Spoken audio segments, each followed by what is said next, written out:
Welcome to part 8, the little details. You're doing really well so far.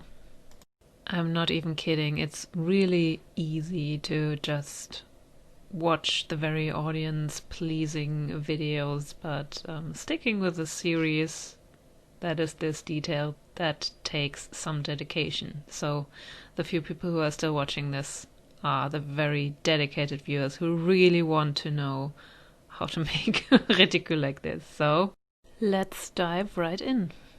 What you can see me do here is I'm doing and I googled this, I hope I don't mispronounce it, I'm doing the filaments of the flower with some golden embroidery thread that I bought. The filaments are these yellowish bits in the middle of the flower that are sticking out. They kind of look a little bit like loose threads, and you could also use just yellow yarn for this, but I chose to go with gold because I don't know, I felt like gold would be a nice contrast to the rest of the flower. I didn't have anything very garish or ostentatious in this design yet, and I thought I might make it a little more fancy. If you're going for realism, I would pick yellow or some kind of orange hue or something like that. And the principle of what I'm doing here is very simple. I'm starting in the middle of the flower and I'm doing a little star basically. I always go to the other side of the fabric and I come back through the middle and I do more and more stitches, and in the end it looks kind of like a little starburst.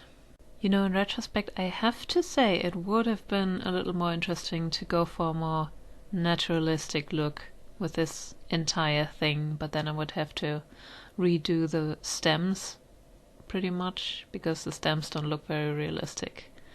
They have this shimmer to them, they look too much like the leaves. I don't think that's very naturalistic. And I would have to pick out the gold thread that I bought expressively for this purpose, so yeah, I'm not going to do that. This is my very fancy Blackberry reticule and it's going to stay the way it is. But if I ever do something similar again, I think I'm going to experiment a little bit more. Oh, and here we're on the back side again, because I'm already finished. I did only 5 stitches and now I'm making a tight and secure knot in the back of the flower, because this is metallic embroidery yarn and this stuff needs to be knotted very carefully. Alright, now this is done and I can cut off the threads and be happy with the result. Really, it's the small details that bring these things together in the end, and despite my whining, I like how it turned out.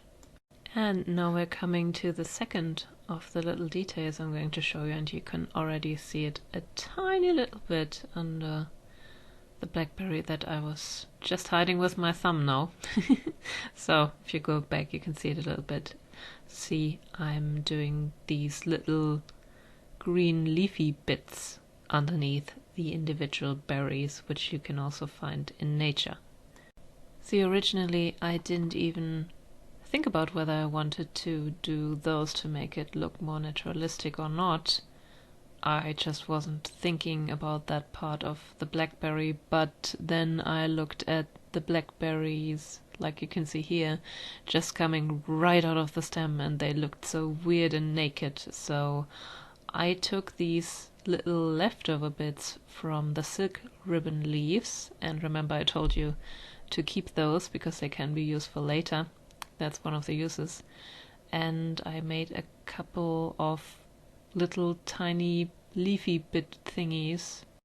I have no idea what the correct botanical term for this is. I've never really thought about that either, so yeah, I'm not going to Google that now.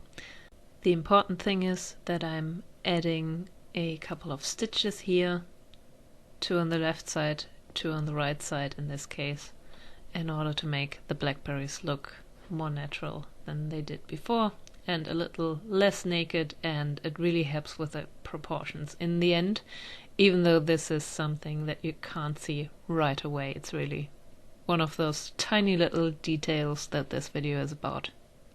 One thing I didn't include in this video, although it might count as one of these little details, is the thorns that I did later. But I didn't include it here because it happened way later in the process, and I thought I might try to stick with the continuity here, at least a tiny little bit. And I think we're nearing the finish line.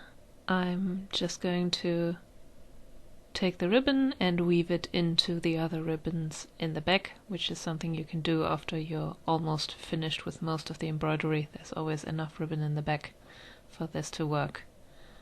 And then I cut it, and that's it. Thanks for bearing with me. See you in the next one.